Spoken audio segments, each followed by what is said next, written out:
Every day, individuals attempt to escape from the world's most isolated nation, where approximately 25 million people are held hostage by an oppressive regime. For those who risk such defiance, the consequences are severe. 3 generations of a family can be wiped out for a single attempt. Yet, despite these harsh punishments, there are 8 known methods to escape, with the final one so audacious that even seasoned experts find it astonishing.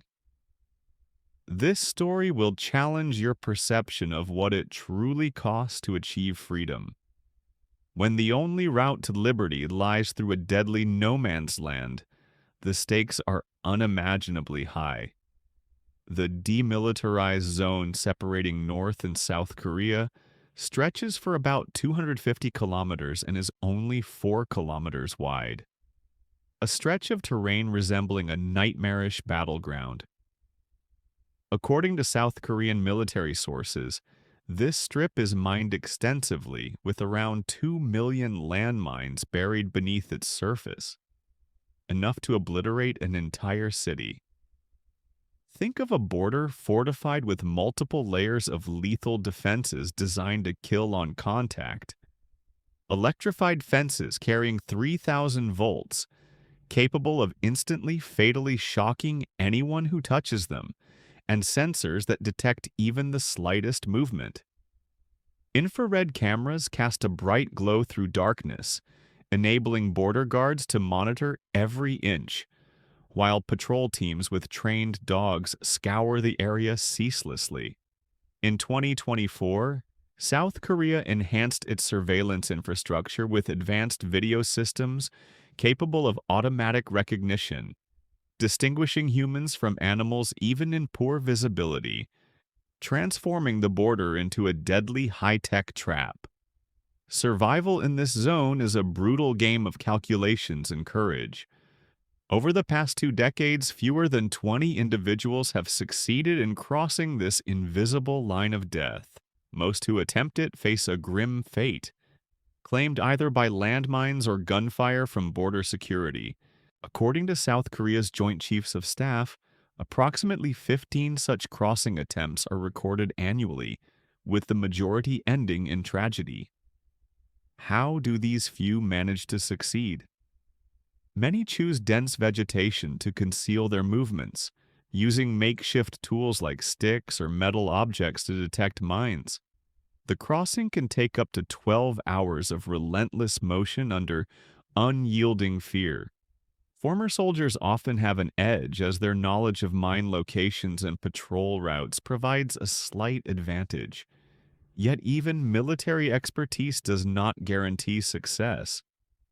When land is unforgiving, many turn to the sea, where the promise of escape is equally perilous. Forget notions of romantic sea voyages.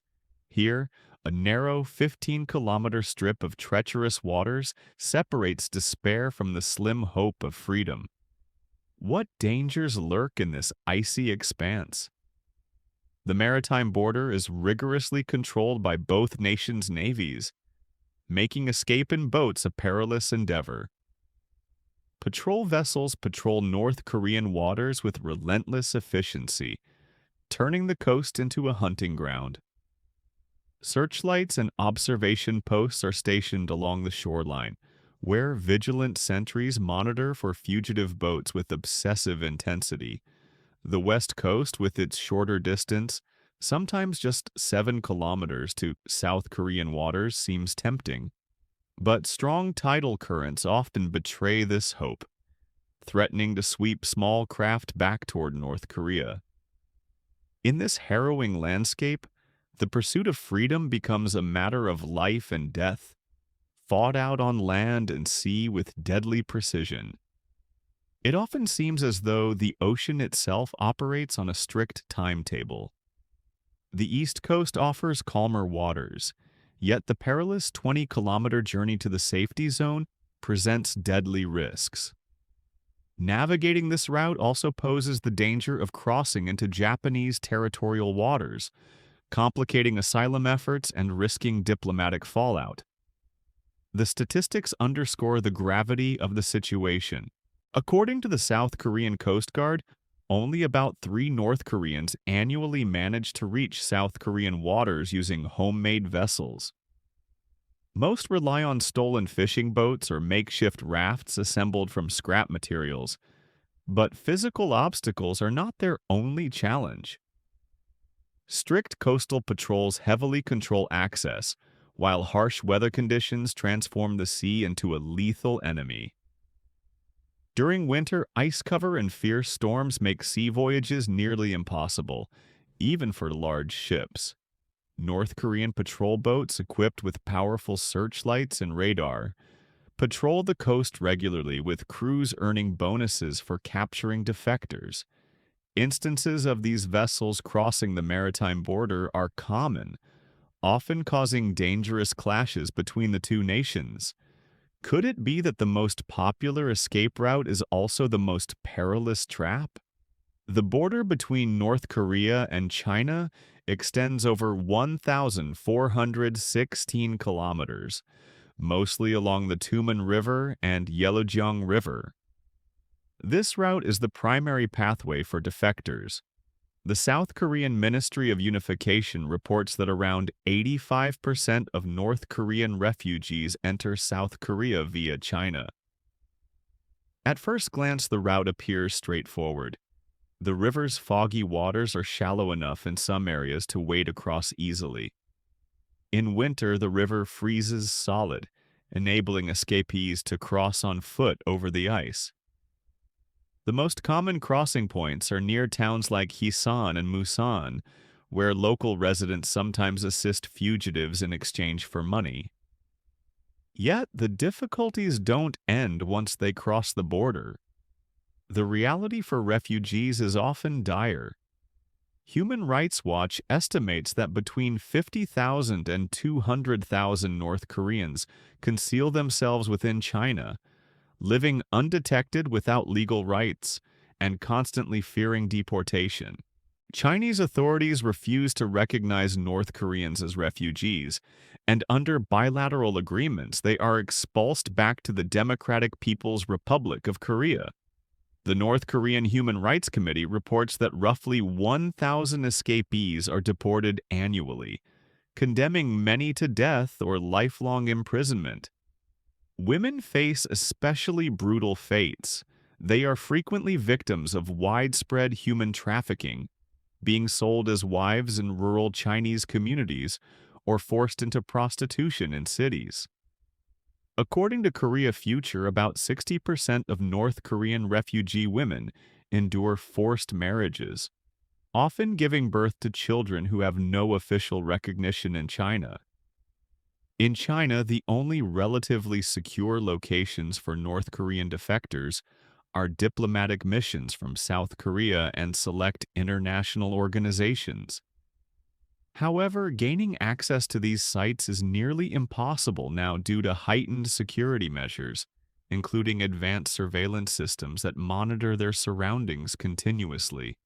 The situation worsens as Chinese authorities have intensified efforts to control refugees, offering cash rewards for information about their whereabouts. This policy transforms searching for defectors into a lucrative activity for some locals, making survival in China increasingly perilous. Having survived the ordeal of China's brutal environment, defectors face an even more daunting journey ahead. They must traverse roughly 3,000 kilometers through hostile territories from the Chinese border to the jungles of Thailand. These refugees are like invisible marathon runners, not racing for medals but fighting for their right to live. Thailand stands out as the only regional country that does not deport North Koreans back to their deaths. Instead, Thai officials transfer them to South Korean diplomats, who facilitate further evacuation. Yet this route involves passing through police checkpoints, human trafficking zones, and areas under criminal control, increasing the danger with every mile. The cost of this perilous journey is enormous, between $5,000 and $20,000 per person. For many North Korean families, this sum represents a multi-generational burden. Relatives in South Korea often fund it by taking out loans or selling property, risking their entire financial stability to save loved ones. Alternative routes through Laos and Myanmar tend to be even more hostile and less predictable. Neighboring Cambodia and Vietnam act as Chinese proxies, expelling everyone without exception, which results in nearly zero successful escapes from these countries. Each year, only about 300 refugees manage to cross Southeast Asian borders, an incredibly low number given the scale of the task.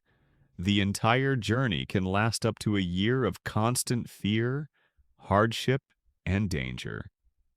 In this clandestine struggle, Christian missionaries and non-governmental organizations form a vital underground network, providing shelter, forging false documents, and sourcing funds for subsequent travel. Their activities are kept secret to protect lives as exposure often results in death. The border between North Korea and Mongolia spans nearly 1,420 kilometers and exemplifies how geography can be both a captor and a refuge. Mongolia is the sole neighboring nation that unequivocally refuses to deport defectors, offering them legal status and assistance in reaching safer third countries. Yet, even here, nature presents deadly challenges. The Gobi Desert, with its extreme temperatures, plunging to -40 Celsius in winter and soaring to +45 in summer, acts as a silent killer. Sandstorms can bury fleeing refugees alive under blinding heaps of dust, and the scarcity of water turns crossing into a frantic, life-or-death race.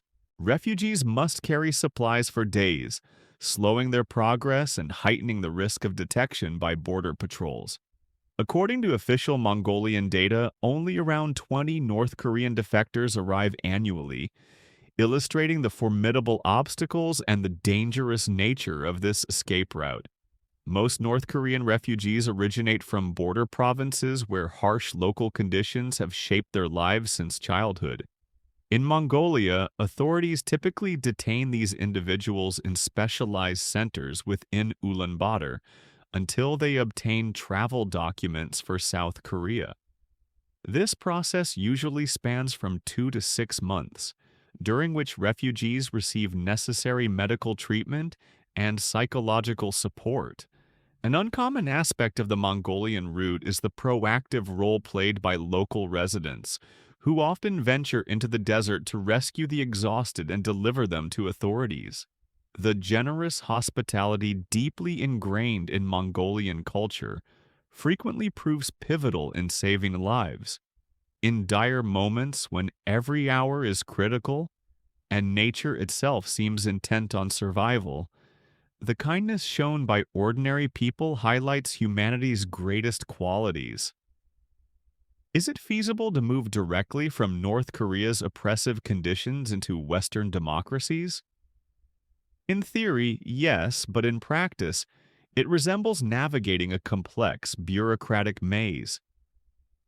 Each step can lead to a dead end, turning a straightforward escape into a prolonged ordeal. The United States accepts North Korean refugees through a specialized program with an annual quota of 200 individuals.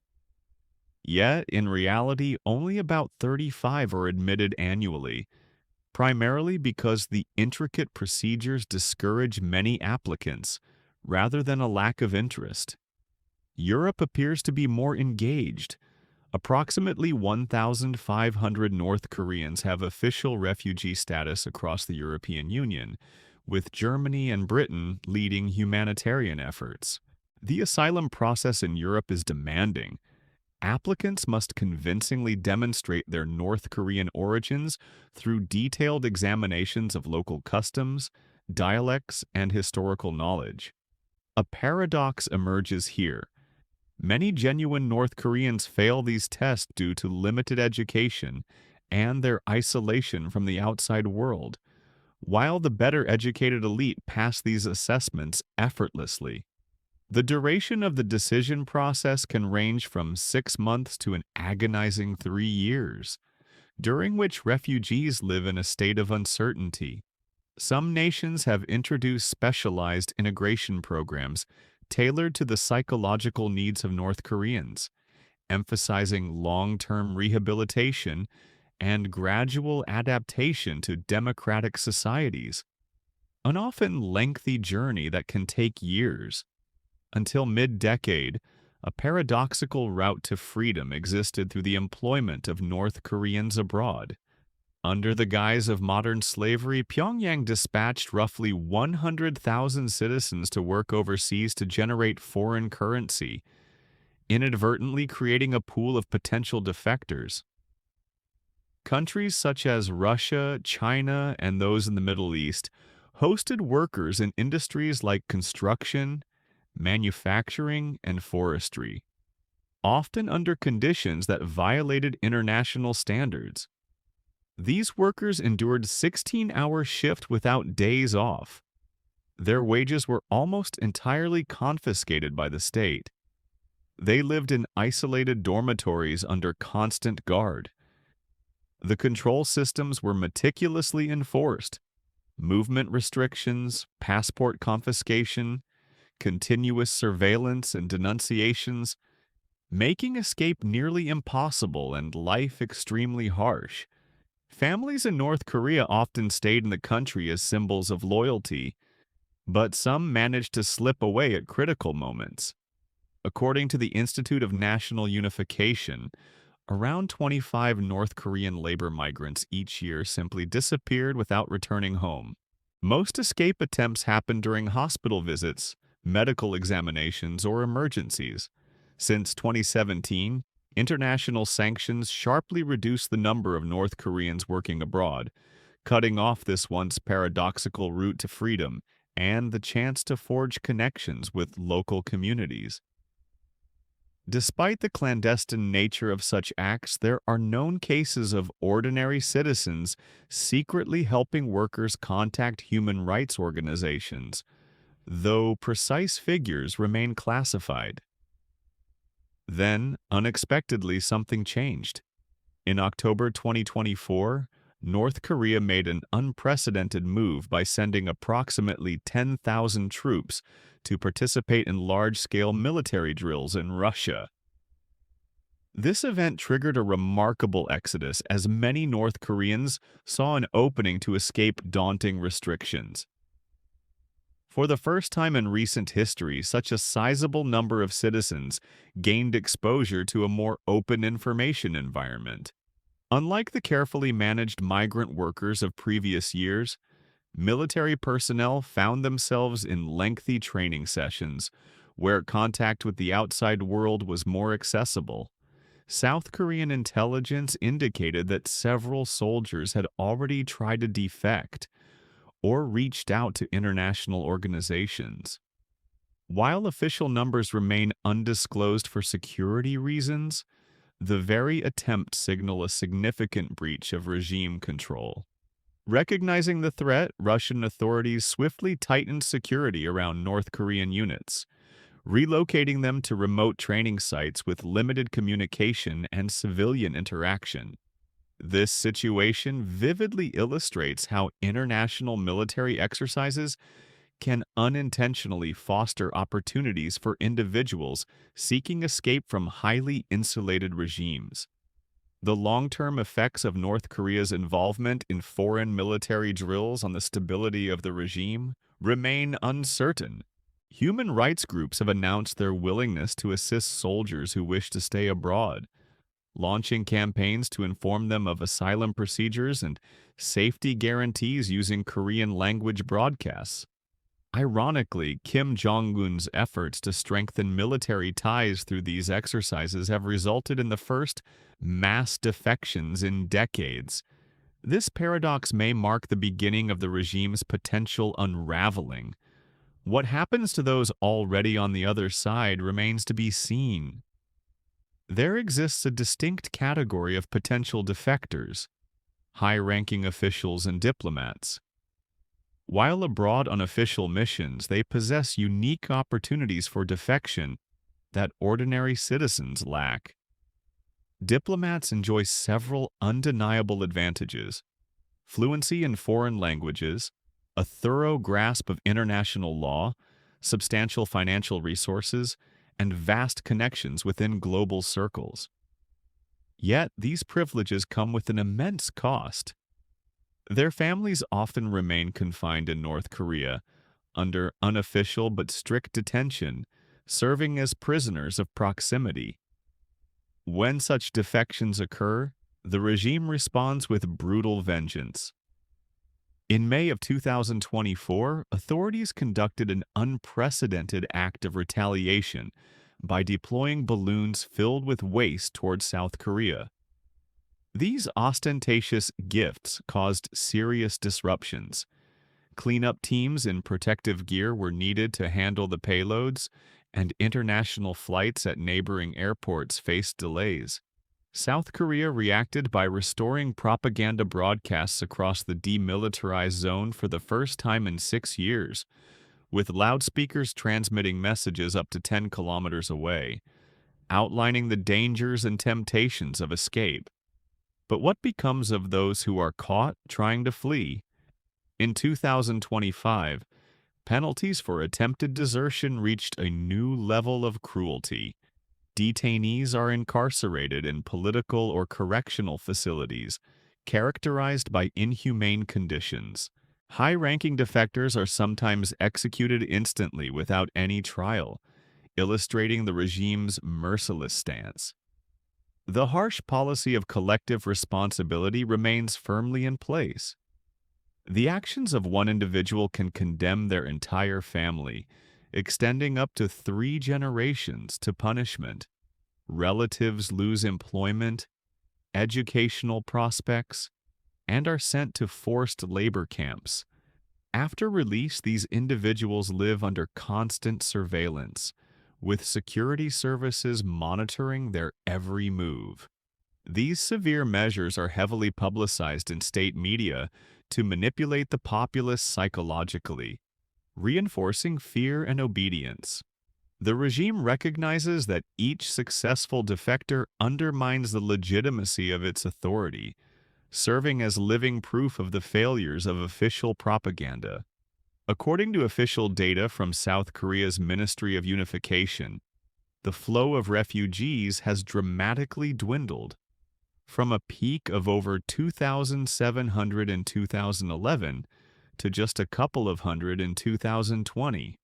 From 2021 through 2023, fewer than 100 defectors per year arrived, primarily due to tighter border controls and international sanctions. The North Korean government has transformed the country into a hermetically sealed prison, cutting off all avenues of escape. If you believe the world must be aware of the true cost of freedom, share this view. Reflect on these realities and consider their implications.